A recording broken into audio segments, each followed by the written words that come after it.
Good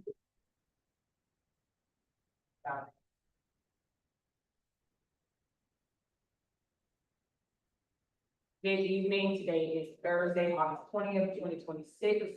It is 6:35. We now call to order the historic town of Eatonville Community Redevelopment Agency regular meeting.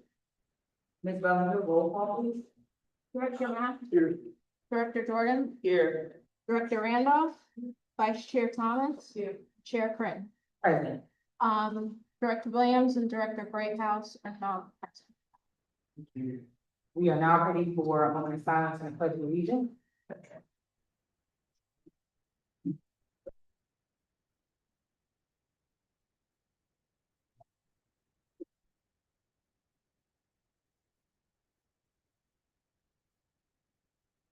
The pledge of allegiance. I pledge allegiance to the flag of the United States of America and to the republic for which it stands, one nation, under God, indivisible, with liberty and justice for all. We are now ready for citizen participation. Ms. Bellinger, do we have any participants? Our first citizen participant is Ms. Michelle Ford.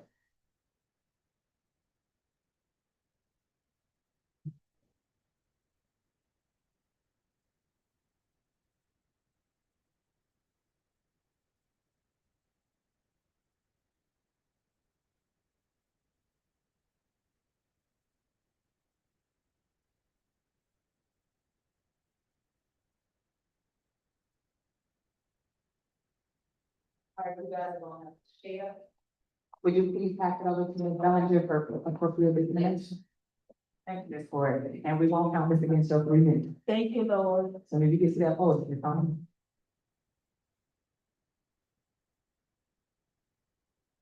Happy Thursday, everyone. So I'm gonna be quick, but my comments were similar to what was discussed in the workshop. The reason for financial oversight is because the last year, you have been hearings on countless accounts, just from your board members, but also from the public. So the packet there is to discuss Mr. Davis. So on October 22nd, the CRA had a meeting. During the staff comments, that's when the director stated that we were going to do a change. So from a general contractor. I'm sorry to interrupt. No, I don't have more, so you're not gonna share. Okay, thank you. So you change from a general contractor, RFP, and then you decide project manager. At that time, that was the change. A bid should have went out because it went over the amount. So let's keep going further. 4 weeks later, November 17th, a contract was signed by the executive director with David Smith. And if you look at it, it doesn't say he's an employee, it's an independent contractor agreement. So what was stated on October the 22nd, it looks like it was done. Now let's go and you look at on the section that says payment for services consistent with project draw schedule. I want to draw your attention, also look at the amount. It says that it was gonna be compensation at the rate of 20,000 to 35,000 per project. Now let's go to the next page. As you can see, this gentleman has received $20,000. $20,000. That's way over that $7,500. And then the turnaround is up. He got a fee for mobilization. Now, I remember the first payment was in December. It was initially 20,000, and then that was voided for 5,000. So what did he do in December? Then we get payments in March and April, but wasn't the director fired? Or projects were suspended? Now let's go to the minutes. The minutes are the most exciting part. Because you guys, y'all discussed it, and I remember Ms. Jordan, when you asked, was that gentleman, have he ever built a house? And he said no, right? But when you look at the minutes, it don't reflect that information accurately. It was also, when it was asked, had he received payment, it was stated he wasn't. This man got $20,000 before even that meeting. How can you respond to your residents with that? Under this administration, And if you don't see it, Stephen, want to see what these new bylaws say. Now we're gonna write over that. I also put a copy of that check register, that roads and goodwill, that's $14,000. So I'm gonna just say this, if the line of credit was supposed to be used to build that Ms. house, Moore, your then where time did is the up. 20,000 come? Answer that. Do we have any other participants? Next, we have Ms. Mr. Ford. Ryan Novak.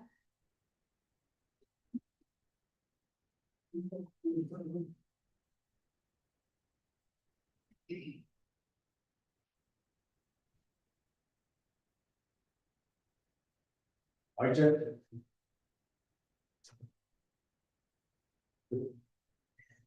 So I guess we came up very briefly at the end of workshop about purchasing. I would like to invite your attention to your purchasing policy, part 1, section 2A.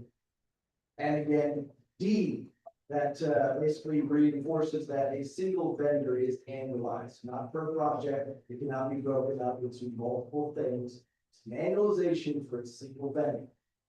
With that said, please make sure that you also review all the red lines and not pass them wholesale for reasons discussed in the workshop.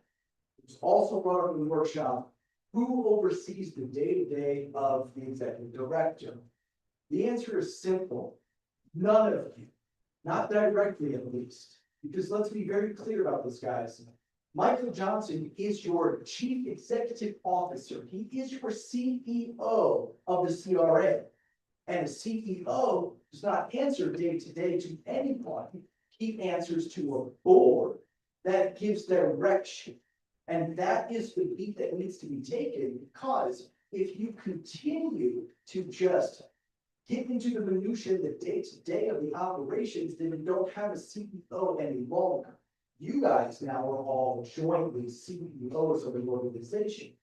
So what needs to happen is you need to make sure that your bylaws are buttoned up, your policies are buttoned up, because that is the day-to-day that your CEO marches towards. That is what he is doing. He is carrying out your vision. He is carrying out your policy and recommendations. He is doing what you, the board, tell him to do at these same committees, essentially.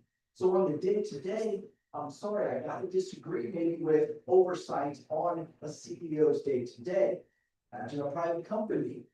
Steve Jobs does not answer to anyone except his shareholders and board at shareholder meetings like this. He is responsible for the day-to-day, the direction set forth by that board. So please make sure your bylaws, make sure your policies are all given the correct direction so that your CEO can do his job effectively. I'm probably one of the more critical people that come up here, but in this one, not be critical of you guys. I think that hammering down someone that you have chosen to be the CEO of your agency, you need to make sure that your vision is there so that you can enact.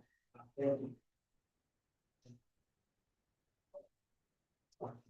Last, we have Miss Angela Johnson. She was yielded time, so she will have a total of 5 minutes.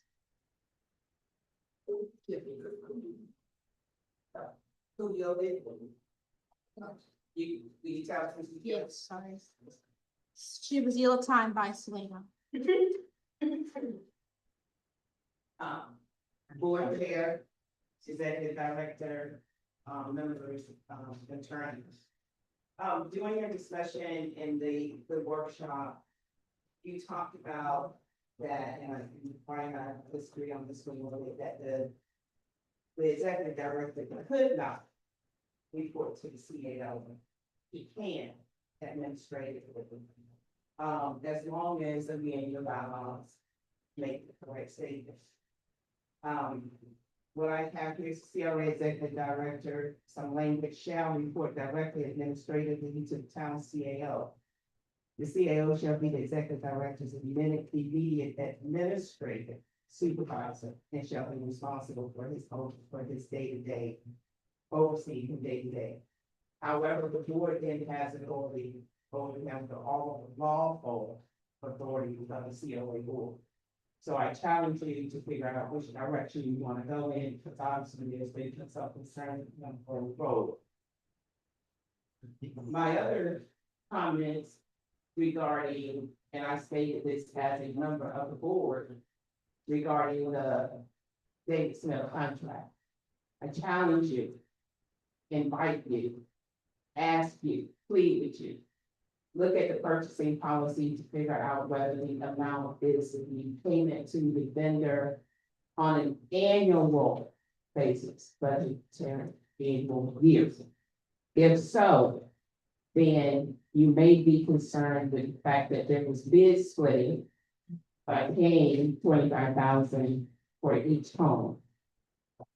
Regarding the other item on the agenda tonight, with changing the position and creating a economic impact manager at $65,000. Before you, or during your discussion tonight, one, I would ask that you move it from decision to discussion. And ask and get details from Mr. Johnson of, for $39,000 a year, what is the contractual agreement with Mrs. Bradshaw?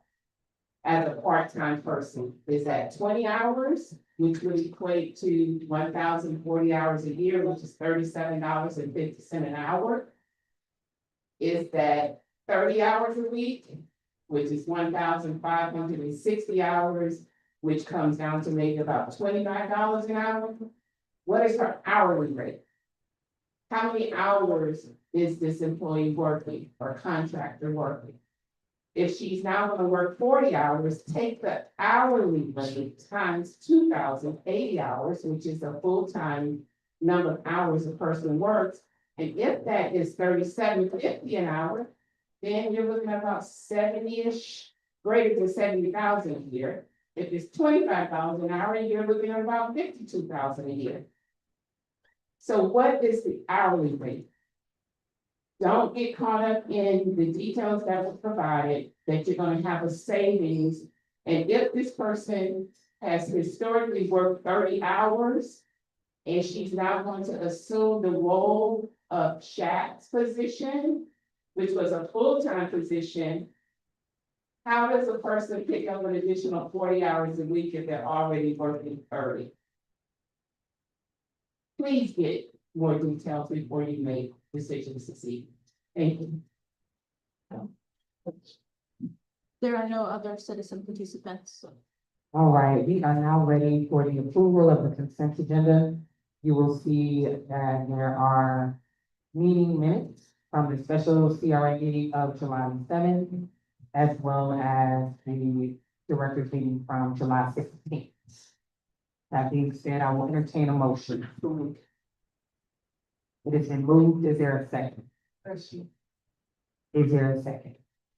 So we can get to questions and discuss. It has been moved in second. Questions, Director Randolph?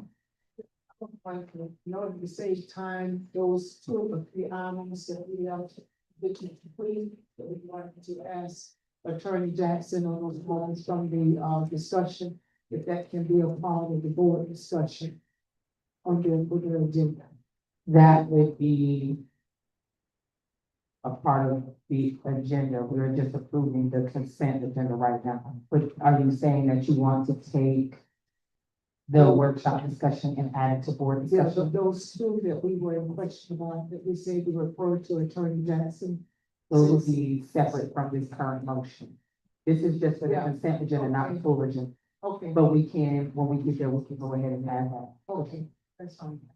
Any additional questions regarding the approval of the minutes from the special CRA meeting on the 7th of July or the regular meeting on the 16th of July before we vote? Here we go.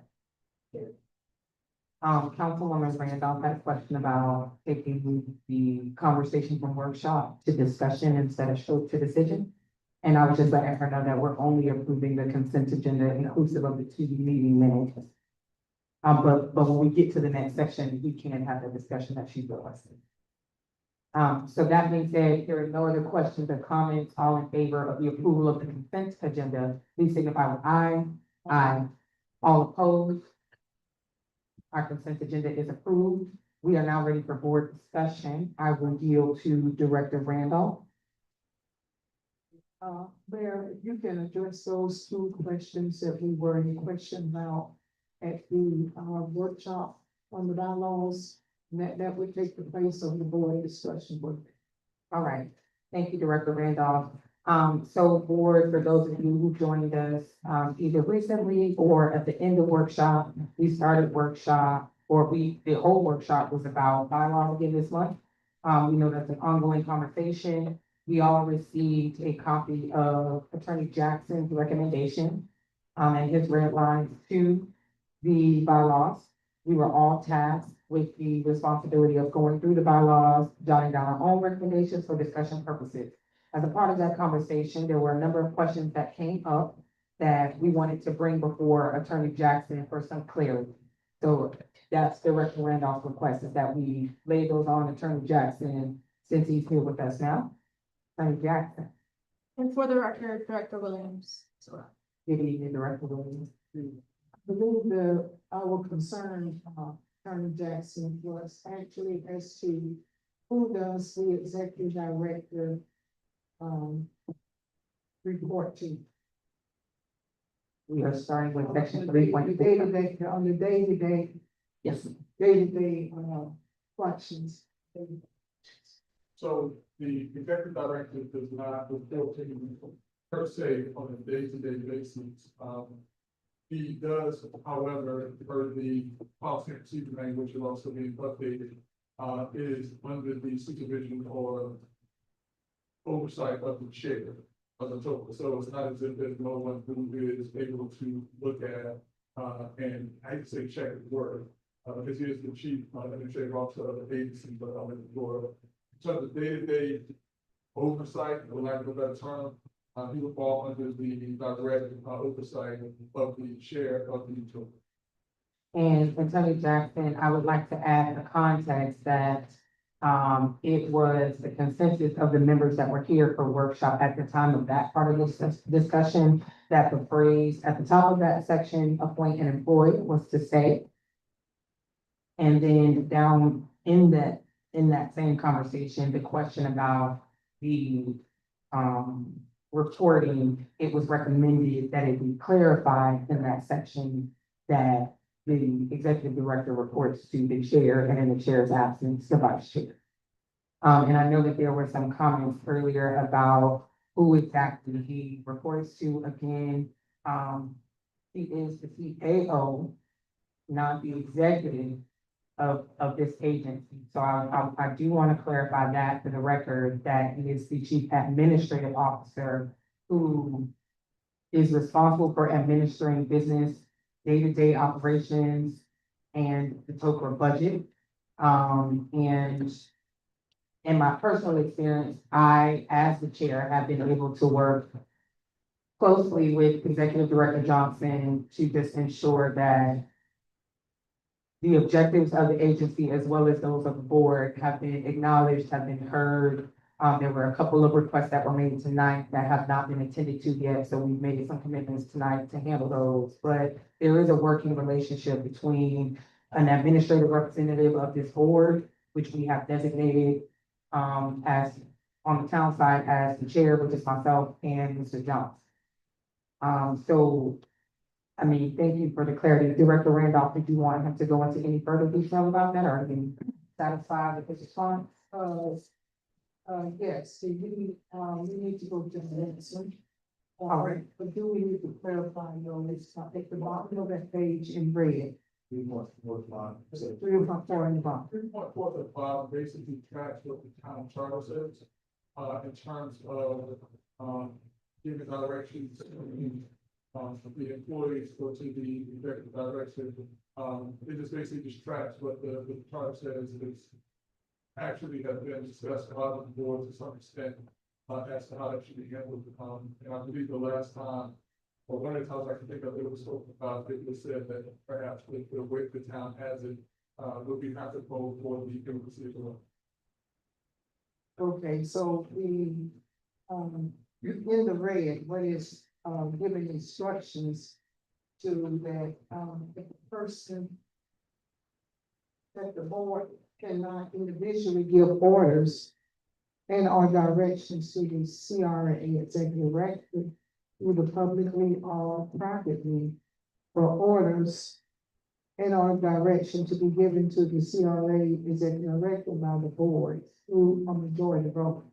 Meaning that we will have to vote upon an individual who has a question, and the question is being directed to the executive director. So they will have to be approved by the board in order to give them instructions to answer or not answer. Hope that that's the. I think that's asking a little bit further than what the intent of this, article. Well, I'm just reading what it says here. Yes, ma'am. We will majority vote, if you're allowed, we will majority vote, we would have to vote as a majority. If you'll allow me to interject just to give him some context about the conversation that was had. So you heard Director Randolph's concerns. And the consensus was that the board felt in some degree that they were unable, or that the executive director was inaccessible unless it came to a board majority vote. And what I tried to explain is that, again, we had the legislation versus administrative conversation to ensure that the executive director is not following 7 different orders or instructions at one time. That things can be requested of him to be brought before the board, and then the final direction and instruction is given by the board. So for example, I use vice chair, if she wanted to bring a housing initiative to the agency, it would be inappropriate to call and say, call down to OCHA and have a conversation with them and sign a contract with them and get this project started. What would be more appropriate is for her to put in a request with him, have that conversation with him, and then come before the board with whatever information was requested and have that discussion with the board so that that direction could be given as a majority, as a board. Versus just saying, she calls him, he does what she says, and that's it.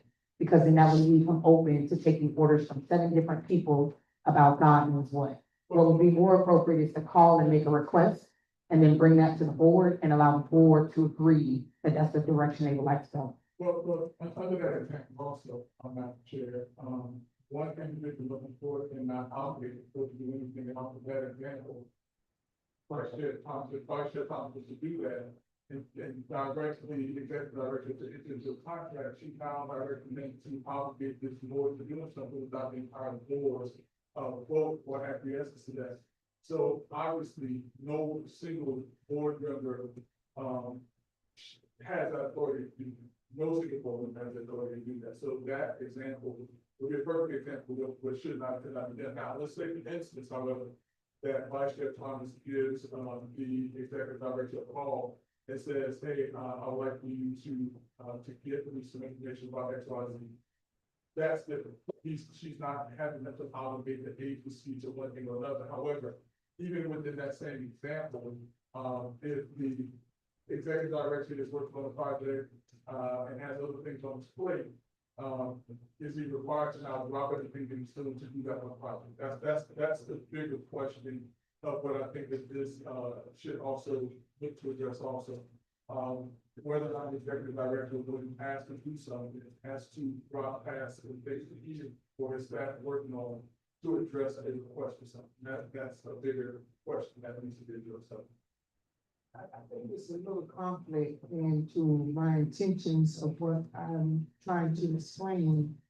And I have to go back to, something that, one of the residents had made earlier.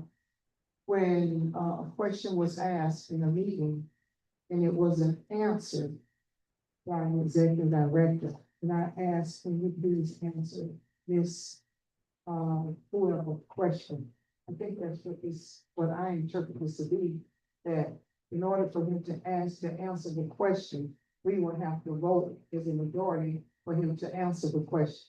So this is not what this means, because I'm saying that this does not ensure accountability in leadership or an official vote to answer a question. Now, I understand that I can't call you and give you this work, but I understand this. It's right, and that should not be legal. I'm saying that. And I'm saying if we want to make a request for something, we can do it through a board. But I was talking about in public here, if this forum, whether or not how far does this go as far as if you were to ask, if someone were to ask a question or something. And maybe you didn't want to answer, and then I would have to say, will you answer this so-and-so question? So that's, So that would be on a case by case basis, because sometimes if someone asks a question that they want a direct answer for, that may not be a question that can be answered at that moment. And so, you know, if it can be answered for something that can be taught to be obviously, but for something to where, you know, I not only imagine some of the questions that may come forward to where legal may be delayed, or whatever the case may be, because there's been several things that have been said or asserted that may get us into an area of some type of liability. I would probably instruct anyone to include the executive director as the chief administrative officer of this agency. Don't answer that question in this form or at this time. And so it's on a case by case basis, but you know, what's the progress of a housing project? If you can answer yes, but you need time to answer that question, you may not be able to answer it at that time. Or if you're asking that same question, you may not be able to answer it at that time. I would say, yeah, I'm not, you know, I don't have the information right now, I'll get back to you or something like that. And if that is said, let me get back to you, then I would say, executive director, if you tell someone that, then he needs to be elected. I would say, yeah. Okay. Right, now move, okay, and the other one? But real quick, Madam Chair, board member and Rand, like I said, if you look at the chart, because this is basically that, the language is almost identical with the exception of what it says in council ordinance members. Here it says the members of the Toecra, shall not individually give orders, or in the directions of the Toecra executive director.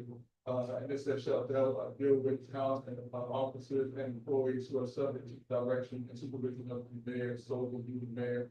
And this says either publicly or privately, that's basically that. So this is basically tracks what the charter says in terms of interference with administration. And I'd like to add that that should, translate over to staff as well, because just being transparent, there have been orders and instruction given to staff. And according to these bylaws and our charter, that's inappropriate. So this is really just reminding us that there is a difference between legislation and administration.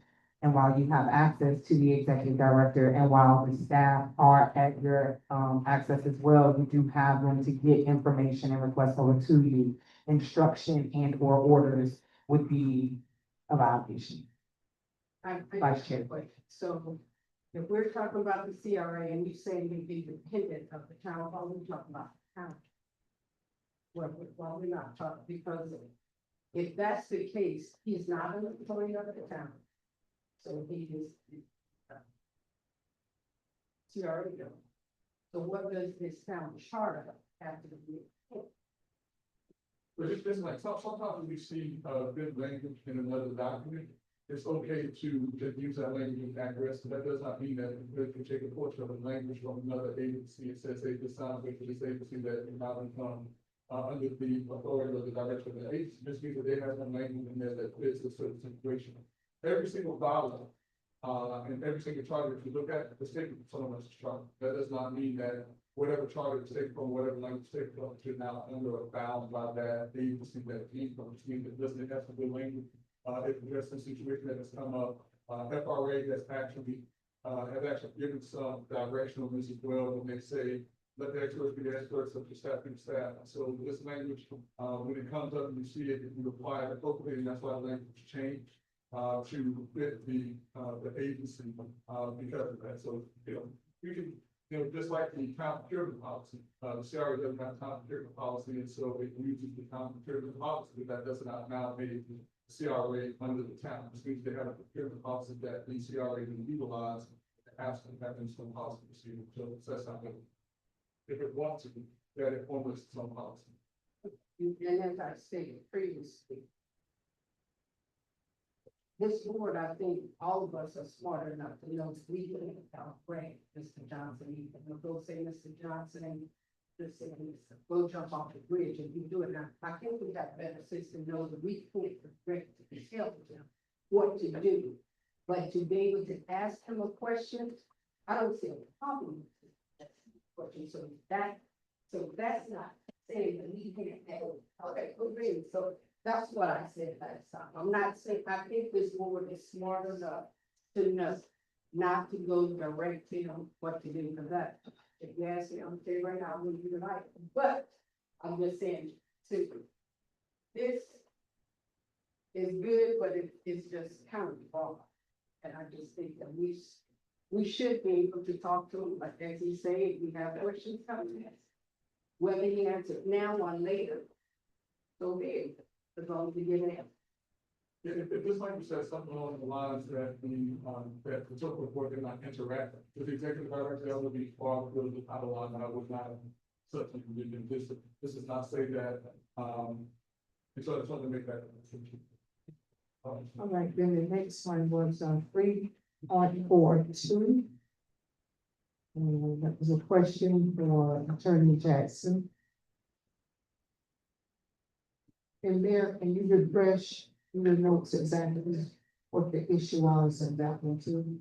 The vacancy of the, you remember, a couple years ago, we had the issue where when I was the chairman of the board, and it took a long, drawn out process to get someone as an interim, and the board wanted to do one thing and then it was another. And that was before Mrs. Johnson's time. So I wanted to see what we can do to clean up that process. So that way, the chairman of the board and bring someone in as an interim without going through all the red tape. Yeah, 3.3. Yes. And I'll jump in again, if it's okay, Director Randolph, just to give a little extra context. The additional conversation that was had was the recommendation to skip the resolution. Because as it stands right now, with the vacation of the executive director seat, a resolution is required to be passed to allow for chair to operate as the executive director. So there was concern about, potential delay or an extended period of time where the agency would be without an executive director because of the lack of an approval of a resolution. So there was a recommendation to skip the resolution in its totality. There was also a question about whether or not chapter 112 of Florida statute could put us in any adverse situation. So we wanted you to take a look at that. But I do agree to some degree with Director Randolph that we want to make sure that the agency has direction at all times, and we don't want to stop that due to a vote. But we do want to make sure that the board has the authority to appoint an interim or permanent executive director. Clarify this, Mr. Johnson. Yeah, that the attorney. So let me say this, back in 2015, 16, for a short period of time, then Chair Cole did have me acting in that capacity for time. But it can happen. I was not the best at it. That's how this got as quickly as we did as Vice Chair Thomas. So my question that I asked him, so does it mean that it has to be the CRA attorney, or can it be the attorney that we choose, or the mayor? The board or the mayor choose? Or it would be reported. But it doesn't matter if it's the CRA, whoever this board was comfortable with, is who they can bring in to serve, but if you bring in an attorney to serve as your executive director, you're going to get charged with attorney. I want to make one more, Director Randolph. I want to make one more comment on this. If I remember correctly, I believe it was something that we had voted on that said that if the position was not filled within 120 days, that the board can select someone, or something of that language. You remember that? Yes, ma'am. Yes, because I ended up in that position for 4 months. 4 months too long. Okay. And I think that's what the change in the bylaws came about. and the conversations you and I had about that. Yes, So it's been part of. yes. I think it's improving that we try to look at you all, so we should try to. So everybody can have a place. And look at, see, major. I think on a temporary basis, as long as it's temporary. Let me take a look at it, but I think on a temporary basis, it is okay for the chair or someone to serve that capacity temporarily, but if it gets to a point to where the chair is now serving that as a full-time basis, it becomes a problem. But I want to say, and I'll double check that that the staff can understand about such things, that the AG understands that there are times when you cannot find someone quickly, and so the best way to do it is someone that is sitting in that capacity, someone that can ensure that the AC continues to run. But let me double check. Yes, ma'am. That the chair can bring someone in. Go back to. That was part of the question as well. Yes. There was a session about 2023 when former Mayor Gardner acted as former Chair Gardner and then had to step into the role of Executive Director, and there was not confirmation, there was debate back and forth over whether or not it came before the board as a vote to bring in Ms. Washington at the time as the administrator, executive director interim, or whether or not Chair Gardner at the time, acting as executive director, brought this person in, as an emergency hire, is kind of what we were, something like that. So the dual role thing kind of So. came up in. Yeah, no, so there's no emergency hire provision in the Toecra bylaw. Now, let's say this. If she had assumed the role, and was properly assumed the role as the executive director of the cable. And as the interim executive director of the agency, your bylaws gives the executive director the authority to hire individuals. If it was done under those provisions, then it was done appropriately. If it was done under anything other than that, and there was some language put in there that does not exist within the bylaws and stuff, but there's no emergency power provision in the bylaws. But we just wanted to ensure that in the event that a member of this board, chair or otherwise, had to step into the role of executive director, what authorities would be there? And it was made clear that the board wants to be the one to employ and appoint that executive director. So whether it's interim or whether it is permanent, that final decision lies with this board, even if in the absence of the vacancy of the executive director position, the chair shall or may step in as executive director, which is why we went to came. Yeah, so your bylaws say that, and let me take a step back, I don't want to misunderstand what I'm saying, so are you saying that as the interim executive director, that the interim executive director hired an executive director to replace them? That wasn't my statement. Is that that? That's what it's. Then no, that's not for. Because this board has a vote, if that's what the bylaws at the time, I see what the bylaws said at the time. Correct. The bylaws at that time said that this board appoints and hires the executive director, then an interim executive director has no power to hire an executive director. Well, I think we should let the record also reflect, just for clarity, that role under former Chair Gardner was not executive director. It was administrative coordinator. So that's good, So, correct. that's good. However, the bylaws have changed since then, so without the 2023 bylaws in front of me, I didn't want to make that statement, which is why I retracted my statement that it came as a vote. I do remember that situation coming before this board for a vote, and at a subsequent time, Ms. Washington was brought in as an employee who was coordinating the administrative operations of the agency at the time. However, If the title says that, you should operate, as executive director. It's the title that makes it. and then just to go back to what Director Randolph was saying about, and Executive Director Johnson, just being able to take a look at Florida Statute 112 to give guidance as to what the wording should be in this, section. Again, giving some clarity to whether or not this board would like for the chair to step in as executive director in the event of a vacancy via resolution. Because that doesn't just happen. If he quits today, I don't just assume the role of executive director. I need that to be clear. So my question to the board was, per our bylaws, it says that if we have a vacancy in that role, that we have to pass a resolution for the chair to act as executive director. And my concern with that was, if that resolution does not pass, who fills that role? Do we leave it open for the Wild Wild West? Or do we put something in here that gives some flexibility to this board and then the interim or permanent decision resting with this board?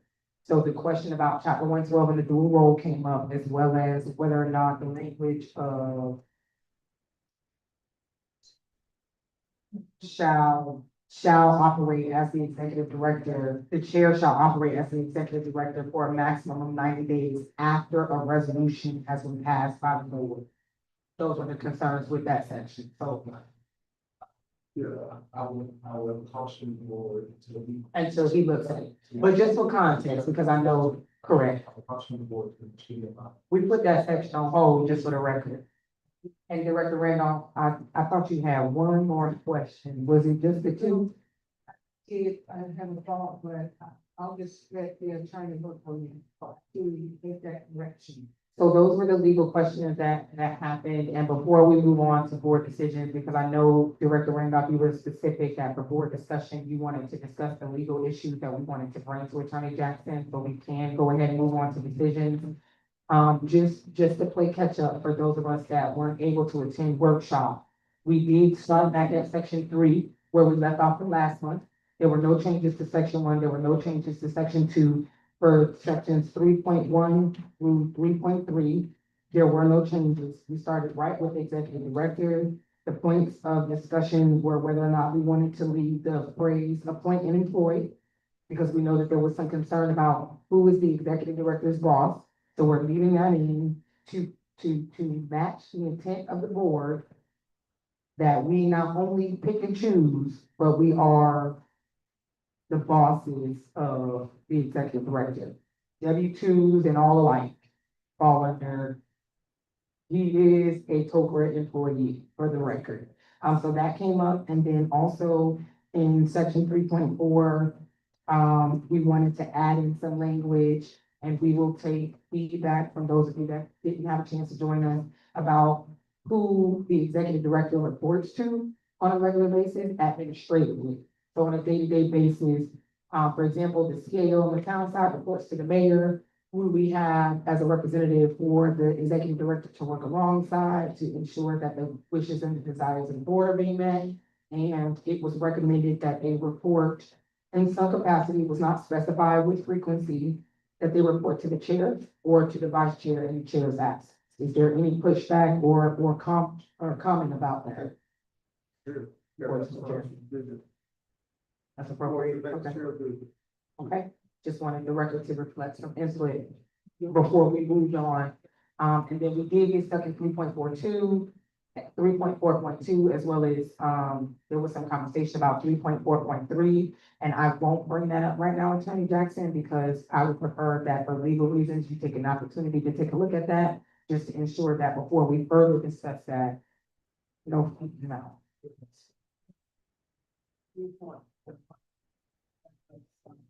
About the capital improvement. Yeah. Budget, and then I think, Director Johnson had said, that we did send it to us. But what I would say, if you send it to us, and we've made any kind of payments between this meeting, that meeting, and if it's up there, let us know, because if it's over. a certain amount, Right. Right, so we need to Correct. make sure that that capital improvement budget is updated, and that this board knows that, so on a monthly basis, just bring up that. Ms. Randolph had asked that the general ledger be included in the meeting packet. So that is an option for this board to discuss. That is not, What we've done is on the CRA side, we mirrored what we would get on the council side.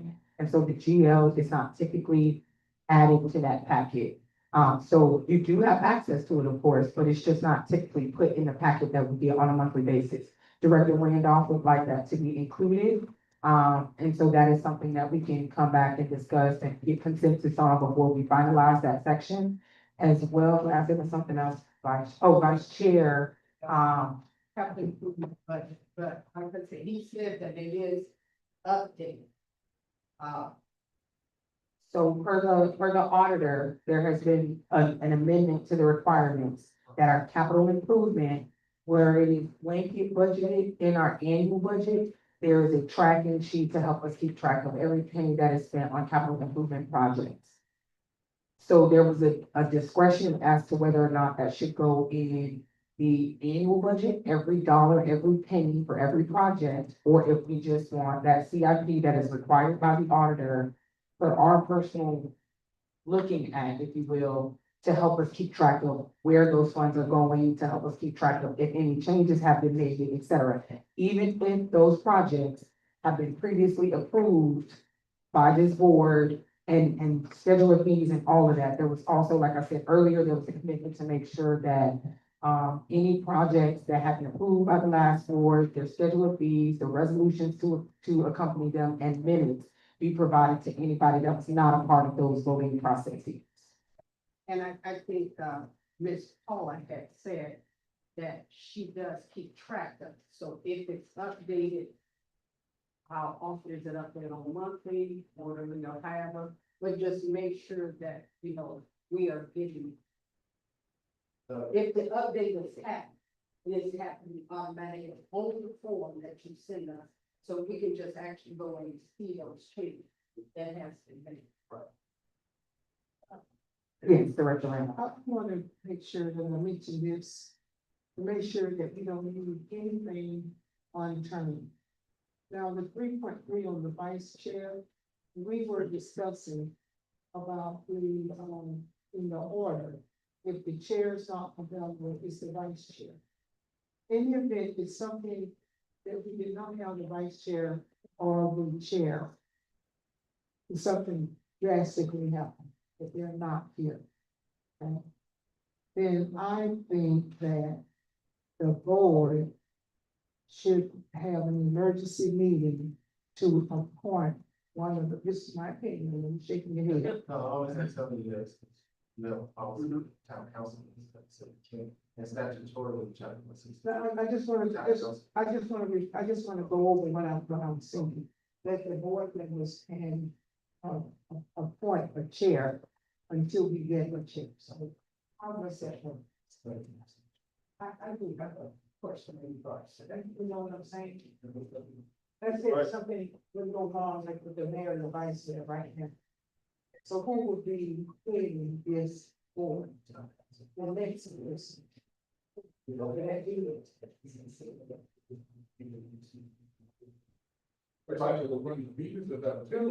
let's just say something the records should have, unfortunately, that we did not say. And the chair and vice chair are not here. They're not here. Oh, they're not available. Either by, whatever. That's my question. So at that point, the senior member on the board would then preside over the. Okay, well, that is the, in here. Okay.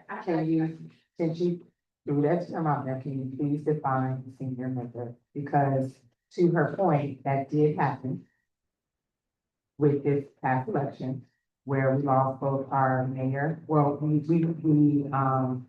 we elected a new mayor, and this council, and our council elected a new, or selected a new vice mayor, which did not translate over until we filled seat number 5, at which time the council voted on the chair and the vice chair. So to Director Randolph's point, there was a period of time when there was no chair and no vice chair, and there was a mayor, but no vice mayor that had been appointed, which left a senior member.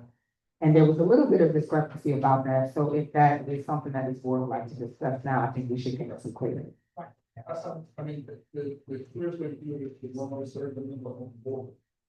And so if councilman, if nobody else, if vice chair, Tom wasn't here, if the chair, Chris wasn't here. To my knowledge, the most senior, longest serving member at that point, I believe would be, board member Matt. And under those circumstances, then he was always the lead. Now, that's not to say that if you all, if the chair or the vice chair abandoned or removed, now that's something totally different. That's what I say, I was saying that they're just not here, they're asking for the meeting, there's to be, this is that absent. You know. If the Lord would come on like this, it would be under the, that's. Well, at the same time, I don't want that to happen. But I'm just saying, Jerry ran off. I appreciate that. The Lord calling you home, that's a good thing. Right, that's not a bad. That's a good thing. Yes. Oh, yeah, I agree with that. Yeah, unless the senior person would like to, be relieved of that, then I think the board should be able to choose. and so, yeah, that's what I'm saying, the town, so see, the problem is, at that point. Yeah, well, not only that, but then the town is down on three was also assuming that both members, the chair and vice chair are like also. Well, I'm just dealing with this board. But they'll make it either, it will be the council at that point, in the absence of, or if it's other way around. In the absence of, an abandonment, removal, or if it's up to the council to approve or to appoint the chair and vice chair, that's up to the council. And while it doesn't require an actual election, it is, and I think this should be said because I know it's not ordinance or resolution that the council uses to say that the chair is, that the mayor is the chair or that the vice mayor is the vice chair. It is tradition. It is something that this board has continually supported. There might have been a time or two where that was not the case, but the council is who appoints the chair and the vice chair. So for example, if you lose the mayor and the vice mayor, the council still has the authority to appoint the chair and the vice chair for whatever reason. But getting to her question about who's running the meeting, if vice chair is stuck in traffic and chair is home sick, who runs the meeting? The senior member, that's the easy. Which in this case would be director. Okay, I don't want to, Vice Chair, we have a minute. I don't know if Director Randolph is finished. All good? Okay, any questions before we move on? Okay, that being said, we are ready for board decisions. Our first one is the approval of resolution CRA-R 2026-38. Is the approval of the economic impact manager job description. Ms. Bellinger, the preamble, please. Resolution CRA-R 2026-38, a resolution of the Board of Directors of the Town of Eatonville Community Redevelopment Agency approving the consolidation of the fiscal coordinator and community coordinator functions into a single position titled Economic Impact Manager. Approving the Economic Impact Manager job description, authorizing the executive director to implement the position, providing for severability and providing for an effective date.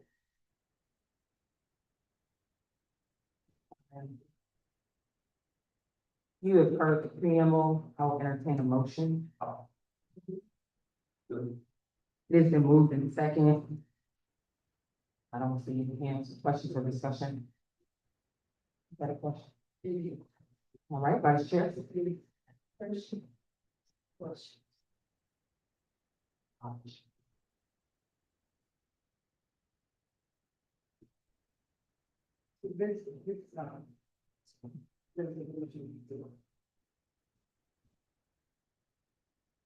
This economic impact management, that's what. This is so.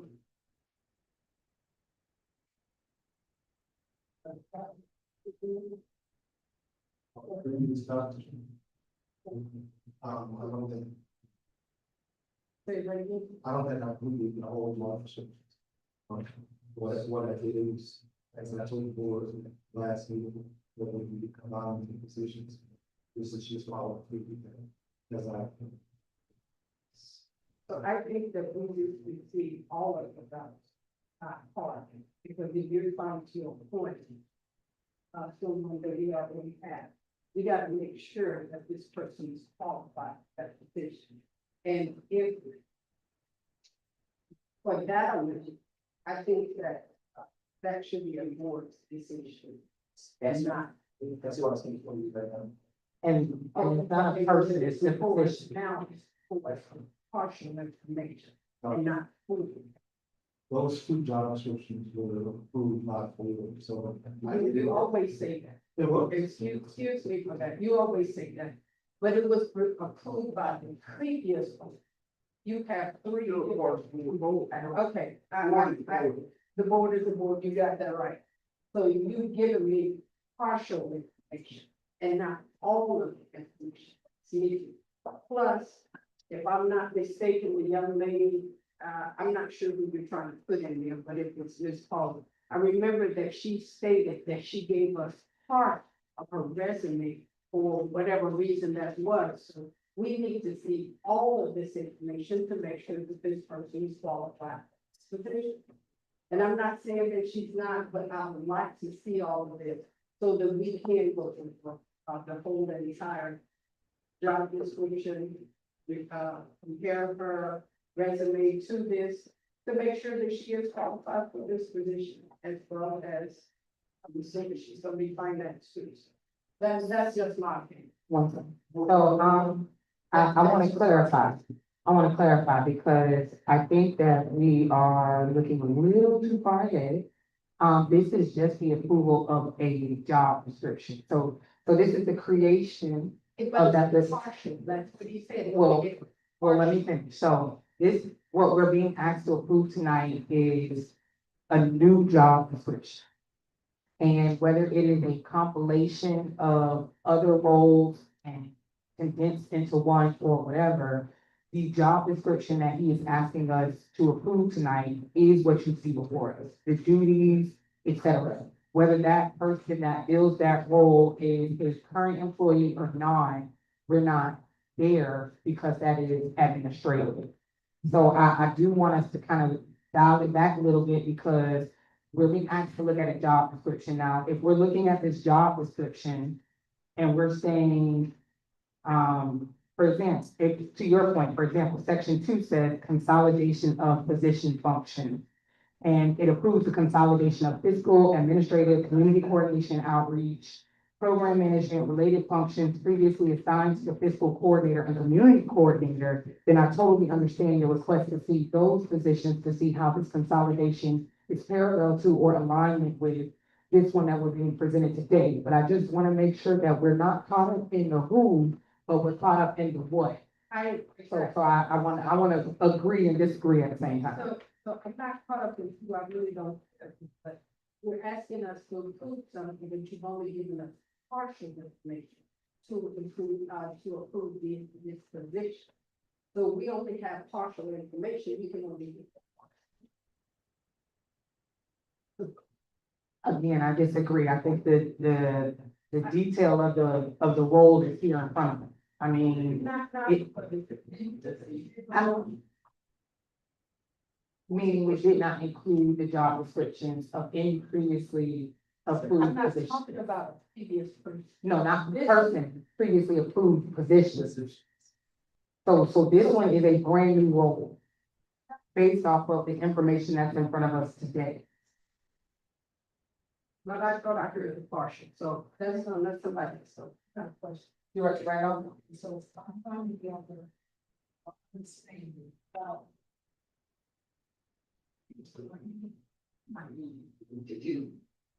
Yeah, I'm just trying to get a better understanding about the position. Okay, previously, there were 3 employees in the CRA cell, right? So 1 employee is no longer there. So you have the other 2. So what you're doing here if I can kind of reason in my own understanding, you're creating a new position. In previously, you said that you were gonna combine two positions into one to have a reduced work, salary, is that correct? Okay, now, let me ask you a question. If you're going to approve one position, what's gonna happen to the other employees? You got, Chenier, and you have another person, it's Bradshaw. I combine as a fiscal authority and the administrative assistant and you. Combine both of those positions. Okay, all right, I'm still a little confused, because looking at, the qualifications, the skills, the KSAs for the job, the skill ability for the position. This is a person that's really gonna, this is a lot of work, and a heavy responsibility. And like I say, without even knowing exactly, based upon what I have seen with the, performance of, employees, it doesn't seem like the employees should be that you presently have now may not really fit the model of what you're looking for this position. This is a very high-ranking position. She's fully capable of doing the job. I worked with her, for years, and you can see already the department, and I tell you, there's nobody more qualified than her, to be honest. Well, let me just say, Because I had an opportunity, I had experience with working with her, that's why I can, what's my opinion on making that statement. okay, may I finish, please? I think everyone here on the board, they have their time. This is my time now.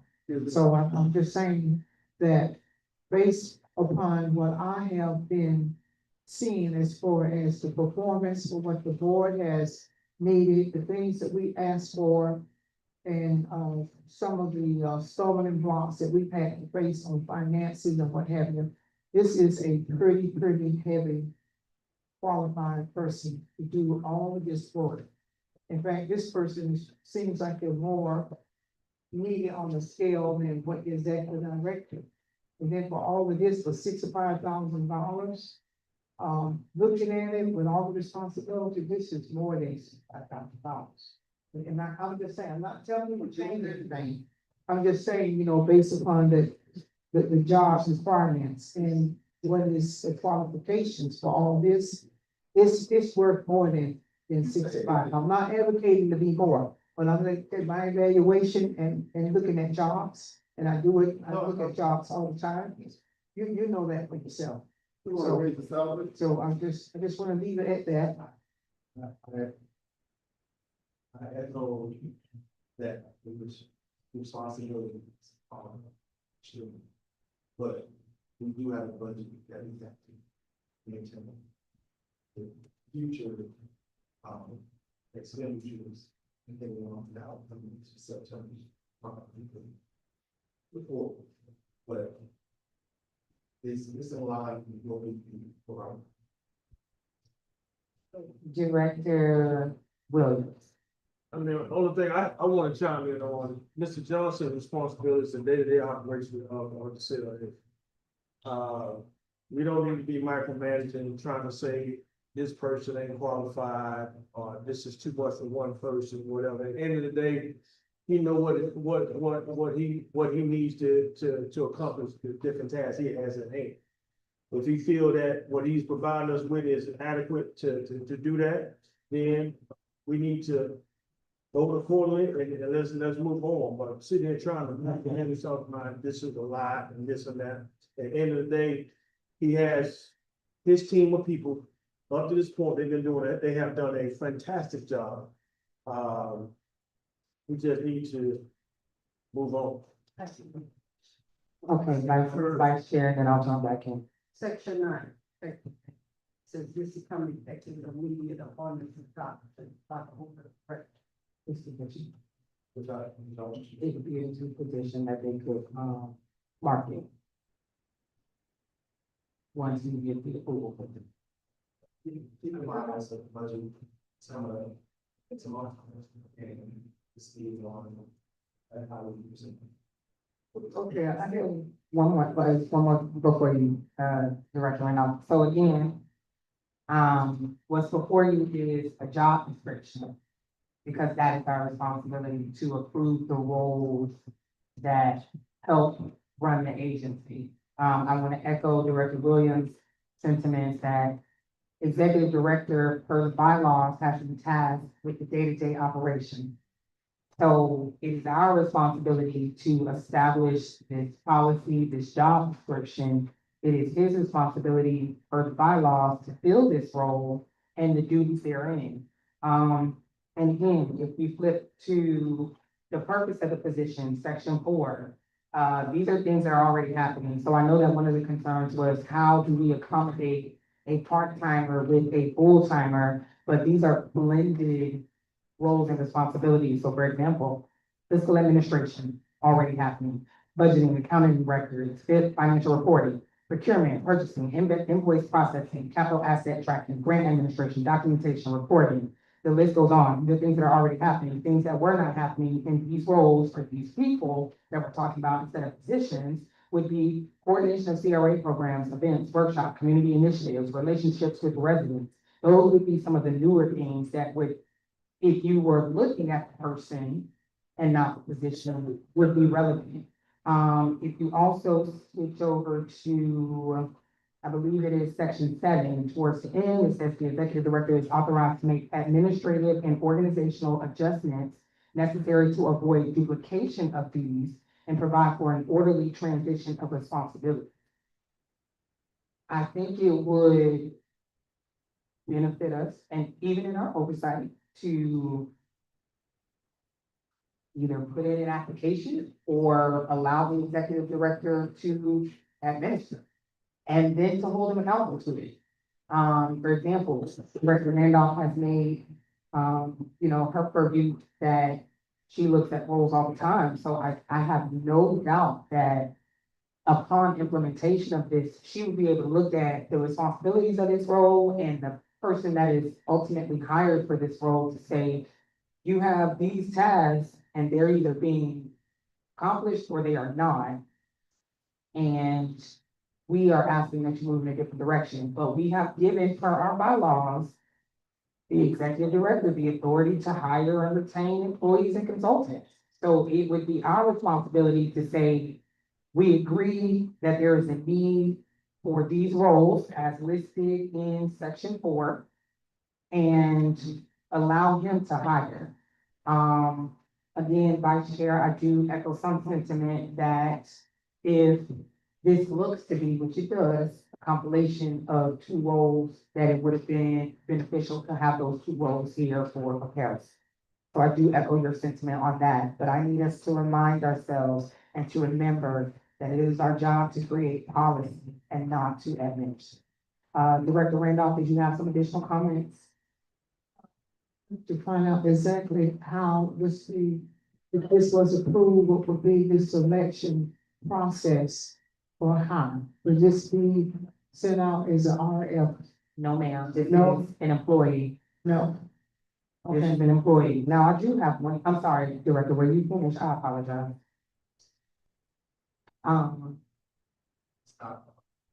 okay. Director Johnson, can you clarify for the record whether or not this person would be a CRA employee or a town employee? As it currently stands, per the bylaws, all CRA employees, with the exception of the executive director, are employees of the town. This position. That's a state contract position. Which means they are. So will this position be advertised with other employment agencies? I just want to know how you're gonna get the word out to get the best qualified employee. That's what you do. All I'm doing, what I told you, I was, that's to consolidate two decisions into one. And I've asked you to approve that job description. Go over. We already got them. Okay, well then I'm not gonna Plus, put it it. just, Okay, all right, that sounds okay, but I agree with, Director, Thomas, we need to see both job descriptions So that way we can mirror those to the one that has already been consolidated. Yeah, I like to really look at that. So, Yes. just a moment. If you get your packet, you give them minutes. If that is a process. Give me fair notice instead of over here task. And I'll be one of that activity. Nobody called me all week about the agenda. I have not heard from anybody, other than my discussions with the attorney and the chair. I haven't heard from anyone. So if you needed that, you assume, I thought I made it perfectly clear at the last meeting that I will be taking the executive assistant, meeting coordinator position, just support them in compliance. That's all I have done at this point. Nobody's asking for those jobs. I'm not trying to hide anybody, but you have, and you'll see, there's the explanation of duties. What was that, item 4? Sure. Yes, for the purpose, Those are the same things that's in those jobs. as well as exhibit A, Those are the same things. page 18. So I didn't want to do variation, I just combined it with responsibilities. So the responsibilities are the responsibilities. That they approve the responsibilities. It's just combined into one position. So we're also. All right, you no other questions or comments? All in favor of the approval of resolution CRA R 2026 please signify with aye. Aye. All opposed? Okay. Roll call please. Director Williams. Aye. Director Matt. Aye. Director Jordan. Aye. Director Randolph. Okay. Vice Chair Thomas. Chair Creighton. Aye. The motion passes. Great, okay, I'm sorry. The motion passes. The next item for division is the approval of resolution CRA R 2026 the approval of the amended bylaw changes as submitted by Attorney Jackson. Ms. Bellinger, the preamble, please. Mayor, before we, I would recommend that we just take an item. Get the answers, then we'll pick up from 4.1. Read 4.1 Prior to the reading of the, resolution. okay. It is being, I will entertain a motion to table. It has been moved in second, all in favor of tabling the approval of the amended bylaws as the changes were submitted by Attorney Jackson, please signify with aye. Aye. All opposed? This item has been tabled.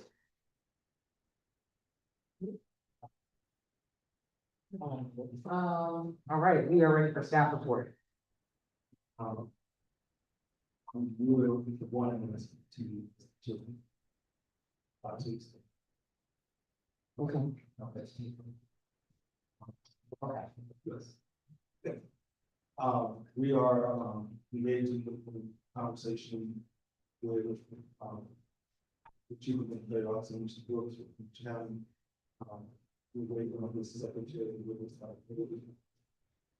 He has assured me that there's no longer reason to be voting for, this week year starts. So that puts me into September, so, we need to go for that, and then we should go, to go on with the, to work out. Since being the local boards, once that. With,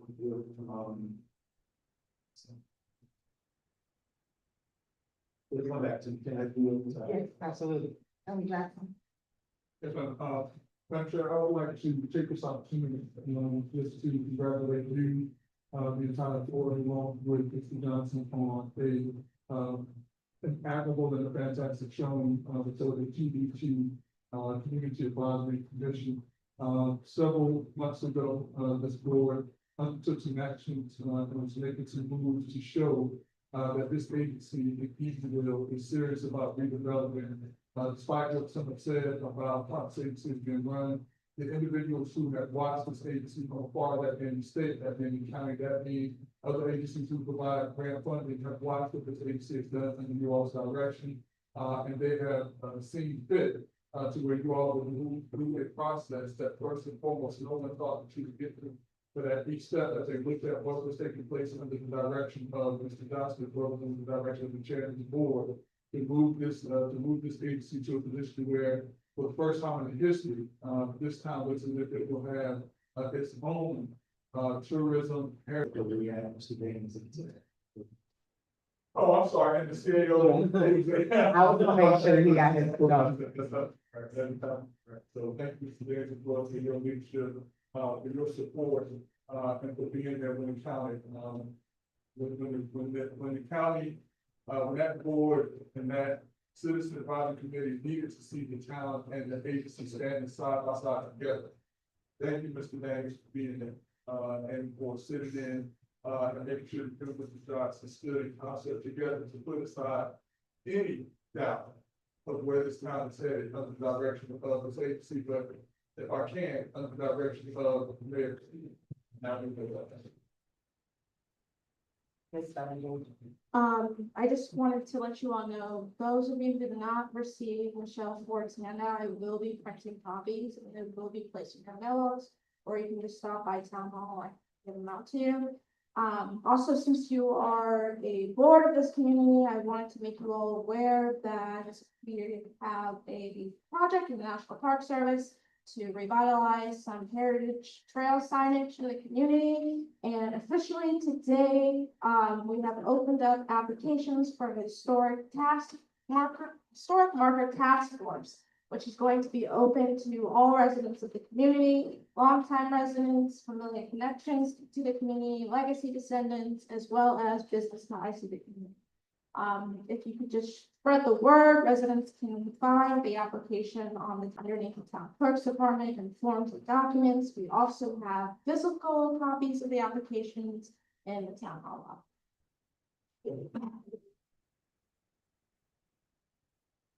Director Williams.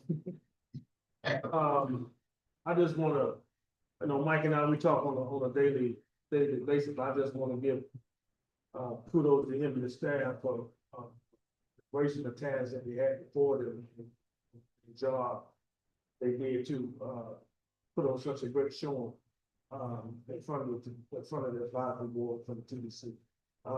That's where it helped me just to elevate even build to that status, to be in that conversation.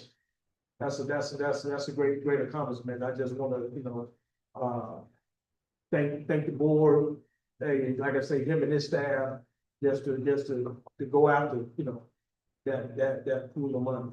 And with the good grace of the Lord and that great vote that's coming up, I hope we see the fruition to that taking place. That'd be big for the community. It's long overdue.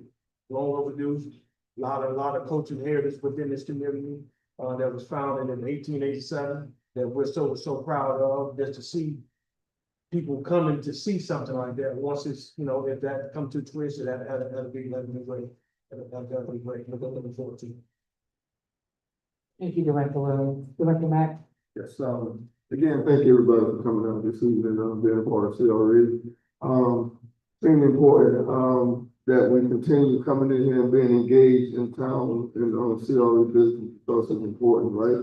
And again, Mr. Johnson, I can't, stress it enough, man, how, much it means to me, you know what I'm saying, being a, kid that grew up in this community, man, and seeing the direction that we're going in with having that opportunity to, to be a part of the TDT funds that, hopefully we are able to, accomplish and get it. It's all with the effort that you and your staff did, man, along with Attorney Jackson and, of course, the CEO for the town, with the collaboration that you guys have, collectively, involved yourselves in, man. So, there's no iron team, right? We're all together and we all need to, make sure that we're going down the path that's gonna make sense. And making sure that we're being successful, historic town of Greenville, man, because it is an historic town. We're the oldest black municipality in America. And I think it's long overdue, to be honest with you, man. So kudos to you guys for, the effort that y'all have put in with, doing all the things that you have done with, making that come to full fruition. And also, with the new position, I know we heard a lot of different things about, if she qualified and this and that. Listen, she's overly qualified. She can be anywhere right now. We should be embracing people like that, especially in our community. You know what I'm saying? That's a wealth of knowledge that we need over here. We're sitting here trying to run them away. But what are you gonna get in if she does run away? I think we need to be very mindful and, just think about the things before you say it a lot of times. I know we sit up here and you get mad when people speak too much or talk too much. I'm not talking enough.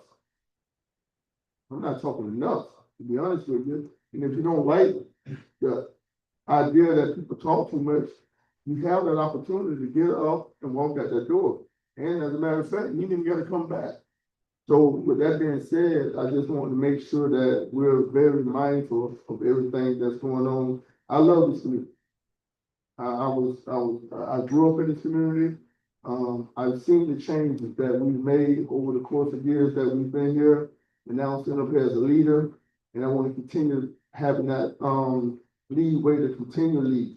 And I'm actually, opening the doors for other people, such as, Marissa, she does a sensational job with what she does. So thank you for all your efforts and, even bringing that project with the historic markers, what I'm saying, that's big, because when I ride around town in Unionville and I see those markers, it's disappointing to see, but, you took the effort to go and seek that, and I really appreciate that. I really do. You know what I'm saying? And with the scope of work that you do, you're following a woman that, so her standard is high.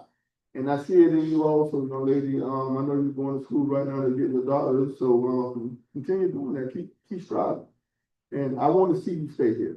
You know what I'm saying? Because I lost so many great people that want to make a difference in this community because of people running them off for whatever reason. But I want to make sure that we're building an empire around here. And when it's TDT funding comes, I'm telling you, man, it's gonna be huge. So anyways, thanks to everybody on the staff. You guys are doing a sensational job. Look forward to the future. And we're gonna be all right, man. And that's my report. Thank you, Director Matt. Director Jordan. Good evening, everyone. I'd like to thank you guys for coming out and participating with us. It looks like might get out here, but I know it's early to say, y'all. Hang in there, hang in there. It's a blessing. But first of all, I'd like to definitely let Ms. Greathouse know I did get an opportunity to speak with her and send those condolences and hope that she is quite well. Because she is a part of us and she is missed up here this evening. So I'd like to say that. And also in terms of the TDT up with us going forward. Great work, everybody. I did see Ms. Wilder here and I can't sit here and not say it. Thanks to Ms. Wilder and the Edenville Chamber because the chamber was instrumental in us moving forward. And I'm gonna say that. All right, and Attorney Jackson, you let me know if I get off track. I'll name this thing, but I'm gonna speak to the map. Okay, and that's my report. Thank you. Thank you, Director Jordan. Director Randolph. Thank you for coming out tonight. This past weekend, in fact, the last 2 weeks been very interesting and very busy. First of all, I would like to give honor to the town and the officials for putting together a presentation. And I believe that this is the largest amount that has been awarded to the town when it comes to cultural heritage. I'd like to thank the mayor and council, the members of this board, Mr. Johnson, for your hard work, due diligence, your commitment to making sure that we were a part of the process. Also, this past weekend, since we're talking about cultural heritage, St. Lawrence just celebrated 145 years. And it was a very educational moment for a lot of people, especially for those who were previous members of the church, including their relatives. We had the oldest bell of the town and wanted to be a part of that, the national park procedures for what they have for the town. We were able to pull out a bell, which is older than, actually it was manufactured before 1881. And we had the oldest Bible out there, the oldest pulpit, and it was a very remarkable display to see the old church, how the old church transformed from the church to the community to Eatonville. And I want to thank the mayor for being there. She was on program at the 11 o'clock service where a proclamation from the town of Eatonville was also presented. Bruce Anton was the speaker, and it was a glorious day. And also appreciation for whatever we have done, and hopefully for the 140th anniversary for the town. The town of Eatonville. I really would like to be a part of that and to play a role in helping the town historically to reflect upon 1987 as to where we're going to be next year. I think it'll be 140 for us. So thank you all very much. And that's my report. Thank you. Thank you, Director Randolph, and congratulations. Vice Chair? I just have my report is a statement. For all that say they love the town, please tell me this town don't look like your hate. That's the end of my report. Thank you, Vice Chair. Madam Chair. Yes, did you wanna? Before you do the company, before, I will do this, and thank you for bringing this to the work of Ms. Wilder and Shaq and others, and working together, showing the strong collaboration as well as speakers. And they are to be also along with the same staff. So. Thank you, Director Johnson. Y'all have said everything that was on my report tonight. Kudos to the Toecra and the town on collaboration. We heard that comment, that term a lot during the TDT conversations, about 30 hours or more, if I can recall correctly, of conversation. And with the numerous Eatonville projects that were presented, the question kept coming up: collaboration, collaboration, collaboration. And I personally think that the collaboration was in fact shown. I've just celebrated 4 years actually sitting on this board, and I've never seen the Toecra and the town collaborating in this capacity. And so to be able to witness that, be a part of that, to have any input in that was a really good feeling for me. So where they thought there was no collaboration, there was in fact a ton. So kudos to staff on both the town and the Toecra side for what looked like a long shot at first. And I think I also want to bring out the fact that with the potential sunset of the CRA, to be able to pitch projects that we are clearly passionate about, the club, Thomas House, historic Thomas House, St. Lawrence, the Mosley House, just the historic district in general, to be able to for some financial support that we don't often see. It's a good feeling. I won't belabor it. I would say everything that we needed to say.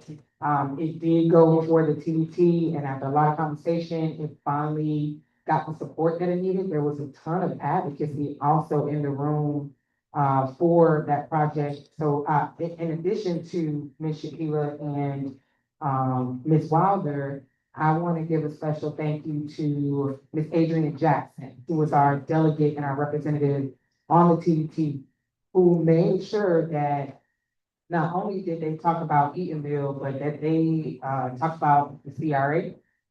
There was one motion in specific where the CRA was lumped in with some projects, and she was like, no, take the CRA out. You talk about the rest of the projects if you want to, you put the CRA on their own plate, and then you talk about the CRA when it's time to talk about the CRA. So, as chair, thank you very much to Ms. Jackson for her advocacy. Thank you to Ms. Jones, who is no longer with us, but thought it not robbery to come try to save us. And also to Ms. Wilder, who stepped in just to make that application everything that it was. There was a lot of conversation about things that were not TDT related. And when I say that, I mean per statute, Florida statute chapter 125. It is very clear what you can and cannot do with TDT dollars. And so while there were some advocates for some components that are affected by TDT, it was constantly reminded of them to stick to the topic at hand. And so I think that the collaboration from the town and from the chamber checked every box on the TDT checklist. I mean, how could they really tell us no? I mean, they could, they tried a couple of times and we still prevailed. So I'm very excited about what happens. The recommendation to move the CRA was also presented to the Tourist Development Council, which I was happy to be a part of, and that recommendation was accepted and has been passed along to the Board of County Commissioners. They are scheduled to meet on Tuesday, the 25th at 2:00. And again, it's streamed online. You can find it on Facebook if you want to watch along, if you just want to see where it all lands. And so we are very hopeful and optimistic about what the next step of those projects looks like. And in the words of Director Williams, it's time to turn some dirt, but this time it's some money to go along with it. And it's not ours. We don't even have to spend out there. We gotta spend a little bit. But those are things that we were already planning to do. So to be able to cash that check off someone else's account to get those things done, I'm not saying no to that. Also, Marissa, again, echoing the sentiment about the National Park Services project. For those who don't know, the Eatonville historic markers on the walking tour were a project of the CRA.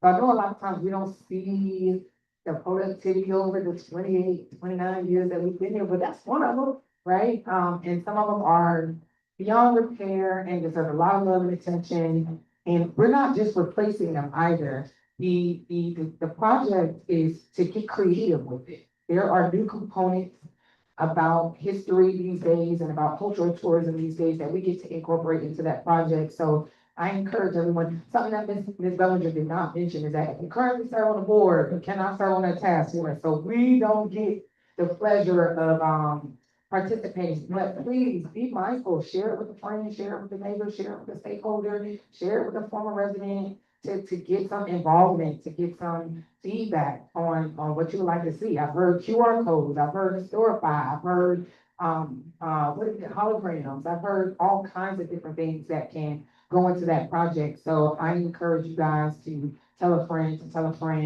to participate in that. Again, echoing the sentiment of Director Jordan, our thoughts and prayers still go out to this great house. If you've ever lost a parent, it doesn't matter how long they've lived or how much time you got to spend with them or how many years have gone by. At year 1 and year 11, the loss is the same. And so again, our thoughts and prayers are with our co-director in her grieving period. And we miss you and can't wait to have you back. That being said, I move for adjournment. It's been moved. Is there a second? All in favor of adjournment, please say aye. Aye. All right, it is 8:09 and we are adjourned.